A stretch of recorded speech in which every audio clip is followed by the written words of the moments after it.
Zero to one. इस किताब में आपको किसी भी स्टार्टअप या बिजनेस को जीरो से शुरुआत करने की प्रेरणा दी गई है, ना कि वन से। साथ ही आपको समझाया गया है कि कैसे आप किसी बिजनेस को जीरो से शुरुआत करके भी औरों से आगे निकल सकते हैं। पीटर थीफ एक सक्सेसफुल एंटरप्रेन्योर, बिजनेसमैन, इन्वेस्टर होने के साथ साथ एक अच्छे ऑथर भी हैं। पीटर थीफ और एलोन मस्क ने 1998 में पेपाल की शुरुआत की थी। पेपाल के जरिए बड़े ही आसान तरीके से ऑनलाइन मनी ट्रांसफ़र की जा सकती है। पेपाल वर्तमान समय में $100 बिलियन से भी ज़्यादा वैल्यूएशन वाली कंपनी बन चुकी है। 2004 में पीटर थीफ ने फेसबुक में पहली बार निवेश किया और निदेशक के रूप में फेसबुक में कार्य किया। इनके द्वारा थियल फेलोशिप की शुरुआत की गई, जिसके जरिए युवाओं को स्कूली शिक्षा से पहले सीखने के लिए प्रोत्साहित किया गया। पीटर थीफ थियल फाउंडेशन का नेतृत्व करते हैं, जो तकनीकी प्रगति को आगे बढ़ाने और भविष्य के बारे में लॉन्ग टर्म बेचने के लिए काम करता है। ऑथर कहते हैं कि अगर आप सक्सेसफुल बिजनेसमैन बनना चाहते हैं तो आपको अपने बिजनेस या स्टार्टअप की शुरुआत जीरो से करनी चाहिए। इसका मतलब है कि आपको सिर्फ ऐसा प्रोडक्ट बनाना चाहिए जो मार्केट में पहले से उपलब्ध ना हो, या फिर जो किसी अन्य कंपनी द्वारा अभी तक नहीं बनाया गया हो। मोनोपोली मार्केट एक ऐसी मार्केट संरचना है जिसमें कोई भी कंपनी किसी प्रोडक्ट की एकमात्र निर्माता विक्रेता होती है, जिसका बाजार में कोई अन्य विकल्प उपलब्ध नहीं होता। जिस समय पीटर थीफ ने पेपाल की शुरुआत की थी, उस समय किसी ने सोचा भी नहीं था कि कोई ऐसी भी टेक्नोलॉजी होनी चाहिए जिससे पूरी दुनिया में कहीं भी और कभी भी ऑनलाइन मनी ट्रांसफ़र की जा सके। इसीलिए आज पेपाल की मार्केट में एकाधिकार है। कोई भी बिजनेस मार्केट में तभी सक्सेसफुल होता है जब उसका मार्केट में एकाधिकार हो। एकाधिकार उस कंडीशन को कहा जाता है जब किसी उत्पाद का मार्केट में सिर्फ एक ही सेलर मौजूद होता है। पीटर थीफ कहते हैं किसी भी बिजनेसमैन को हमेशा अपने प्रोडक्ट और कंपनी की मार्केट में एकाधिकार बनाने की कोशिश करते रहना चाहिए। अगर आप ऐसा करते हैं तो आपको उस बिजनेस में कोई भी हरा नहीं सकता है।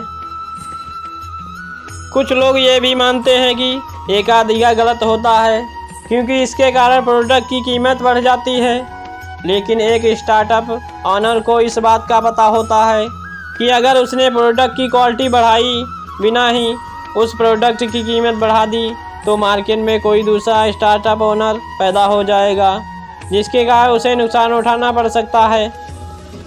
IRCTC का नाम तो आपने सुना ही होगा। ये भारत में एकाधिकार का सबसे अच्छा एग्जाम्पल है। IRCTC का मतलब होता है Indian railway catering and tourism corporation, railway जलपान एवं पर्यटन निगम। ये भारतीय रेलवे की एक सहायक प्राइवेट कंपनी है। यह भारत की एकमात्र ऐसी कंपनी है जिसके जरिए आप रेल टिकट बुक कर सकते हैं। यह कंपनी रेल टिकट बुकिंग के अलावा ऑनलाइन खान पान एवं पर्यटन का मैनेजमेंट भी करती है। क्योंकि इस फील्ड में कोई दूसरी कंपनी मौजूद नहीं, इसलिए ये हमेशा मुनाफा कमाती है और इस फील्ड में अपनी एकाधिकार बनाए हुए है। संपदा। अगर आपके बिजनेस या स्टार्टअप में प्रॉपर्टी की विशेषता शामिल होगी तो कोई भी अन्य कंपनी आपके प्रोडक्ट की कॉपी नहीं कर पाएगी और आपके स्टार्टअप की हमेशा ग्रोथ होती रहेगी। आपको पता होना चाहिए कि आप किसी भी बड़ी कंपनी के प्रोडक्ट को बिना उस कंपनी के अनुमति के कॉपी नहीं कर सकते। यदि आप ऐसा करते हैं तो आपके खिलाफ कानूनी कार्रवाई भी की जा सकती है। Network effect. आपको हमेशा अपने प्रोडक्ट पर काम करना चाहिए ताकि आप एक विशाल नेटवर्क तैयार कर सकें।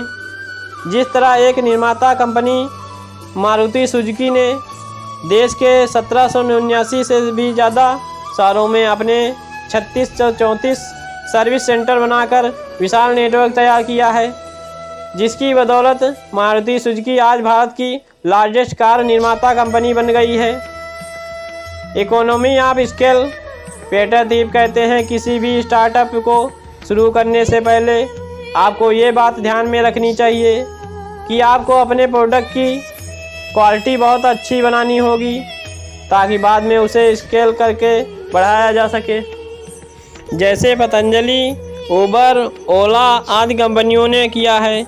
ये सारे स्टार्टअप पहले छोटे से स्केल करके शुरू हुए थे और आज पूरी दुनिया में कमाल कर रहे हैं। ब्रांडिंग। उत्पादकों द्वारा अपने उत्पाद की पहचान के लिए जिस चिन्ह का प्रयोग किया जाता है उसे ब्रांड कहते हैं और इस प्रक्रिया को ब्रांडिंग कहा जाता है। प्रोडक्ट का नाम या उसकी पहचान करने वाला कोई शब्द, अक्षर, प्रतीक, डिजाइन तथा चिन्ह उस प्रोडक्ट का ब्रांड हो सकता है। पीटर थिप कहते हैं कि बिजनेस की ब्रांडिंग करना बहुत ज़रूरी है। मार्केट में आपने देखा होगा कि कुछ प्रोडक्ट अपनी ब्रांड वैल्यू के कारण ही बहुत ज़्यादा डिमांड में कर रहते हैं। ज़्यादातर लोग ब्रांड खरीदना पसंद करते हैं जो उनकी पर्सनालिटी और रेपुटेशन के हिसाब से फिट होता है। ऐसे ब्रांड वो ज़्यादा कीमत चुकाने को भी तैयार रहते हैं। वह उस ब्रांड को लेवल कस्टमर बन जाते हैं। आप बहुत से ब्रांड के प्रोडक्ट खरीदते होंगे जैसे Apple, Adidas, Samsung, Amazon, Rolls Royce, वेलमेट, कोका कोला आदि। लेकिन क्या आपने कभी सोचा है कि कोई प्रोडक्ट ब्रांड कैसे बनता है? जब किसी प्रोडक्ट की क्वालिटी मार्केट में मौजूद उस श्रेणी के अन्य प्रोडक्ट के मुकाबले बहुत अच्छी होती है। क्वालिटी को अच्छा बनाने के लिए कंपनी को ज़्यादा इन्वेस्टमेंट और एफर्ट्स लगाना पड़ता है।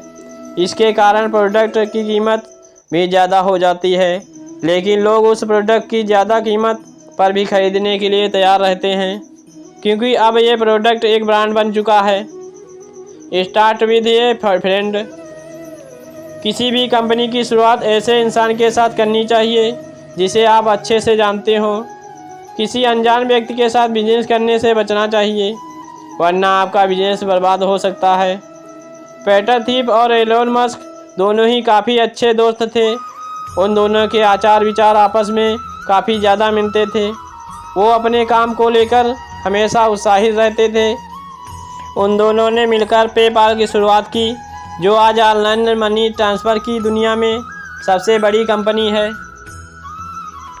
किसी भी कंपनी की शुरुआत करने से पहले इस बात का हमेशा ध्यान रखना चाहिए कि उस कंपनी का लीगल ओनर कौन है, कौन मैनेजमेंट का काम देखता है, कौन फाइनेंस का काम देखेगा, मार्केटिंग कौन करेगा, HR डिपार्टमेंट कौन देखेगा।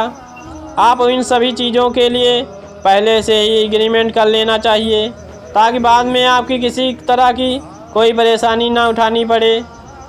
आपको अपनी कंपनी में फुल टाइम जॉब करने वाले एम्प्लॉयज़ ही रखने चाहिए क्योंकि पार्ट टाइम जॉब करने वाले एम्प्लॉयज़ की वजह से आपके बिजनेस की ग्रोथ धीमी पड़ जाएगी। फुल टाइम जॉब करने वाले लोग कंपनी के लिए लगन से काम करते हैं। वो जानते हैं कि अगर कंपनी की ग्रोथ होगी तो उनका भी बोनस के रूप में फ़ायदा होगा। वहीं पार्ट टाइम जॉब करने वाले कर्मचारियों को कंपनी की ग्रोथ से कोई मतलब नहीं होता, उन्हें तो केवल पैसों के मतलब होता है।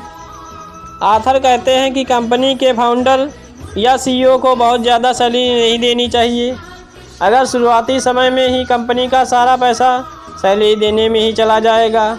प्रोडक्ट के बनाने के बाद बारी आती है मार्केटिंग की। मार्केटिंग का मतलब प्रोडक्ट को बाज़ार में बेचने का सही तरीका।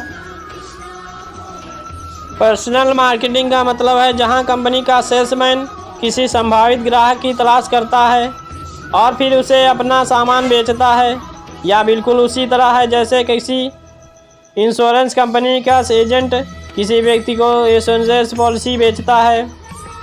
अगर आपकी कंपनी ऐसी प्रोडक्ट बनाती है जिनकी कीमत लाखों या करोड़ों में हो, या मान लो आपको कोई बहुत बड़ा ऑर्डर मिलने वाला हो, तो उस स्थिति में आपको सीधे ही अपने क्लाइंट से बात करनी होगी। ऐसी मार्केटिंग को ही कॉम्प्लेक्स मार्केटिंग कहते हैं। वायरल मार्केटिंग वह है जो मैसेज के माध्यम से एक ब्रांड या प्रोडक्ट में रुचि पैदा कराने और संभावित बिक्री कराने में सक्षम है। दूसरे शब्दों में कहें तो किसी प्रोडक्ट को कस्टमर से दूसरे कस्टमर तक तेज़ी से फैलाने को वायरल मार्केटिंग कहा जाता है। वायरल मार्केटिंग सबसे सस्ती होने के बावजूद भी सबसे तेज़ी से काम करती है। इसका सबसे ज़्यादा प्रयोग ऐप्स को डाउनलोड कराने के लिए किया जाता है।